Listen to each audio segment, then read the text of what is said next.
Her First Ball by Katherine Mansfield. Exactly when the ball began, Layla would have found it hard to say. Perhaps her first real partner was the cab. It did not matter that she shared the cab with the shadowing girls and their brother. She sat back in her own little corner of it, and the bolster on which her hand rested felt like the sleeve of an unknown young man's dress suit. And away they bowled, past waltzing lampposts and houses and fences and trees. "Have you really never been to a ball before, Layla?"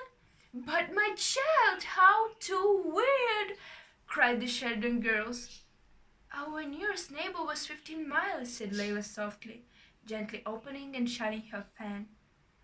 Oh dear, how hard it was to be indifferent like the others. She tried not to smile too much. She tried not to care. But every single thing was so new and exciting. Meg's tube roses, Josie's long loop of amber, Laura's little dark head pushing above her white frill like a flower through snow. She would remember forever. It even gave her a pang to see her cousin Laura throw away the wisps of tissue paper he pulled from the fastenings of his new gloves. She would like to have kept those wisps as a keepsake, as a remembrance. Laura leaned forward and put his hand on Laura's knee. "Look here, darling," he said, "the 3rd and the 9th as usual. Tweak?" Oh, how marvelous to have a brother! In her excitement, Layla felt that if there had been time, if it hadn't been impossible, she couldn't have felt crying because she was an only child and no brother had ever said tweak to her. No sister would ever say, as Meg said to Josie that moment, "I've never known your hair grow up more successfully than it has tonight." But of course there was no time. They were at the drill hall already. There were cabs in front of them and cabs behind.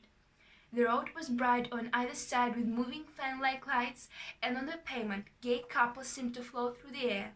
Little satin shoes chased each other like birds. "Hold on to me, Layla. You'll get lost," said Laura. "Come on, girls, let's make a dash for it," said Laurie. Layla put 2 fingers on Laura's pink velvet cloak, and they were somehow lifted past the big golden lantern, carried along the passage, and pushed into the little room marked "Ladies." Here the crowd was so great there was hardly space to take off their things. The noise was deafening. 2 benches on either side were stacked high with wraps. 2 old women in white aprons ran up and down, tossing fresh armfuls, and everybody was pressing forward, trying to get to the little dressing table and mirror at the far end. A great vibrant jet of gas lighted the ladies' room. It couldn't wait. It was dancing already. When the door opened again and there came a burst of tuning from the drill hall, it leaped almost to the ceiling. Dark girls, fair girls, patting their hair, tying ribbons again, tightening handkerchiefs down the fronts of their bodices, smoothing marble white gloves.